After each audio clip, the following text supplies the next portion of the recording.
The need for students to use technology to research, design, and implement solutions to authentic problems is recognized as essential for 21st century education. This presentation reviews a project proposal that is designed to support teacher professional development toward 21st century learning goals. The integration of technology, especially computers, into America's classrooms has resulted in a huge expenditure of money and resources.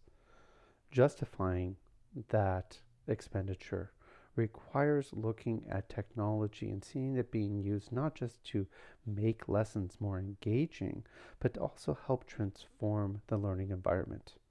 This is the problem that I investigated in my needs assessment. I wanted to see, were teachers using their technology, and were they using it in a way that promoted traditional teacher-centered instruction, which is somewhat helpful in promoting cognitive development, but not as helpful as, say, a student-centered approach? Or were they using this technology to promote collaboration, authentic learning, problem solving, a lot of these hallmarks of a student-centered approach? What I found was teachers not only lacked a understanding about technology-enhanced student-centered instruction, but they lacked also a sense of efficacy. They often held a pretty poor attitude toward this type of instruction. Desmond's 2009 model of effective professional development helped guide the creation of this intervention program. In short, Desmond identified specific content-focused active learning, coherence, which is the equivalent of authentic learning, or the connection of the program to the teacher's practice.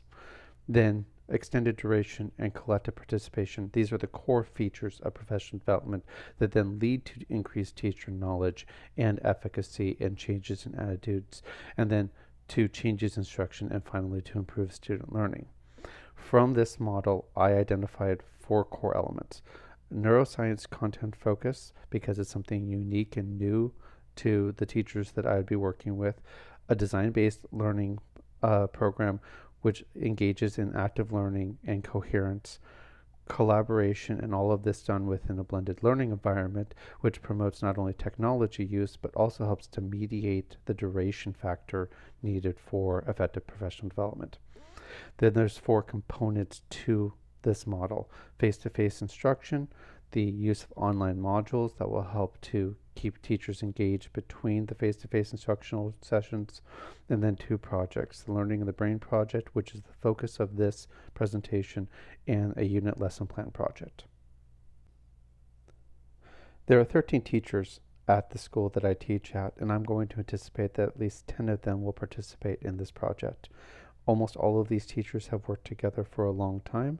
They've become very insulated in the school culture that we are a part of.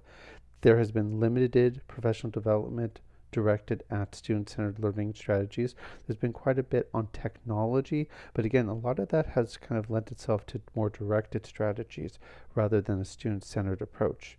As was also previously noted, these teachers tend to have some significant issues surrounding their knowledge, sense of efficacy, and attitudes toward technology-enhanced student-centered learning. Okay, now I'm going to get into the nitty-gritties of this particular project. There's 3 ultimate goals for participants coming out of this project.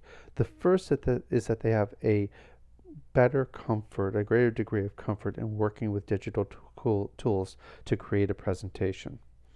I also want them, though, to engage in that neuroscience perspective, and so I want them to come out with a better understanding of a problem or issue related to their teaching practice from a neuroscience perspective. And finally, I want them to have the ability to design and implement an animated video that explains a complex process like the problem that they have identified. So backing up here to the actual description, the participants are going to identify collaboratively in their grade level teams a particular issue related to their practice. They're then going to together research this problem from a neuroscience perspective. They're going to brainstorm storyboard, and ultimately script the outlines of a video to explain their problem and the solutions, the issues that they found. And then from this, they're going to create an animated video to display their learning. Before going over the instructional process, I really quickly wanted to talk about the task analysis, the different needs that have to be met for this project to be successful. Technology needs are obviously a central concern in the design of this project. In particular, because it's a blended environment, there needs to be a learning management system, an LMS. I've chosen to go with Canvas for that, which is very similar to Blackboard. They also need to have the different digital tools that will help with the design process and the building of the animated video. So they're going to be using Lucidchart to help build their graphic organizer, Google Docs to collaborate on their storyboard and their script, and finally GoAnimate, which is an online program for collaboratively building a digital animation. Physical needs are also important. We need access to a computer, or we need access to a classroom twice a month, and the principal has helped secure that during the normal professional development time at the school, which leads us to scheduling needs.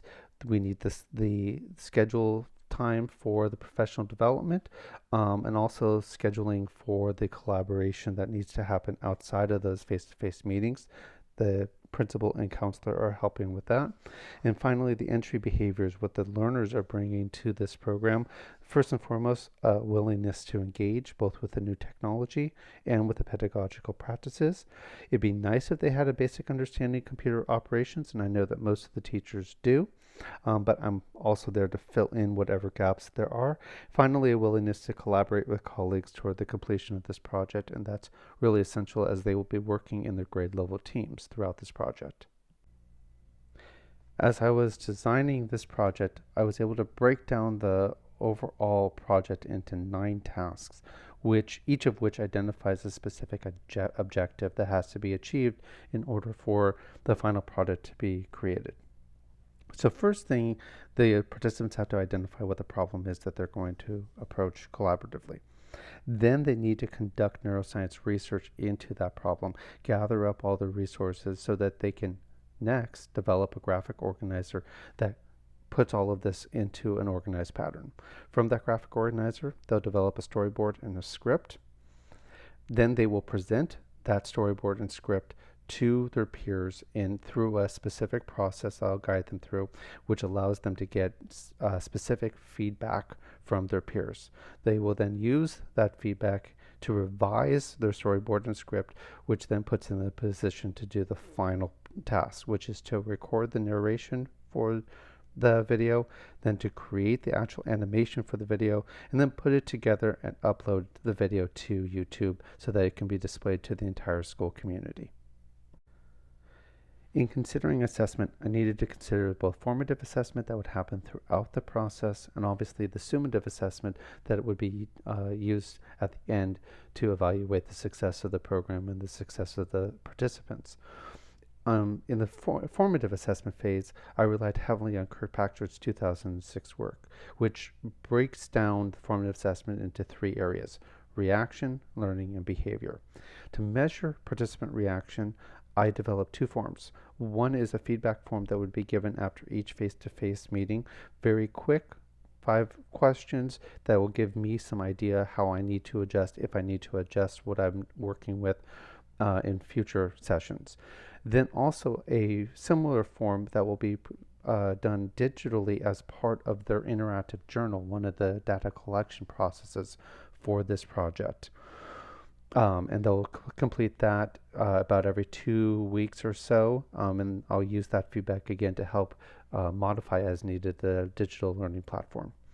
To formatively assess the learning, the design projects that they're creating, so the graphic organizer, the storyboard, and the script will each be assessed along the way and then finally assessed as part of the final product. And then to gauge their behavior, I'm going to be keeping a research journal and be using my notes from that as a formative assessment, and then also the interactive journal prompts that the participants will be completing. Finally, the summative assessment will happen in two parts. One, I need to measure the collaboration that they're engaged in, and I'll be able to get that from their interactive journals, from classroom observations, and from the research journal I'll be keeping. And finally, from the product itself. And to help assess that product, I created a matrix for evaluating technology-enhanced student-centered learning products that is being reviewed by several instructors right now. And that is the basic outline of the first project that the participants in my intervention are going to be conducting in their path toward creating a technology-enhanced student-centered learning environment in their classrooms. I hope this presentation has given you a little bit of a sense of how this is all coming together. For me, this has been a really powerful experience, both because doing this project has allowed me to more fully break apart what my intervention is going to look like and have to justify the individual portions to that. But it's also given me a much clearer understanding of what instructional design is and how this works and how I can continue to use it to transform the learning both in my classroom, but more importantly, in the classrooms of the teachers around me. I look forward to your feedback on this, and I look forward to seeing the rest of your presentations as well. Thanks.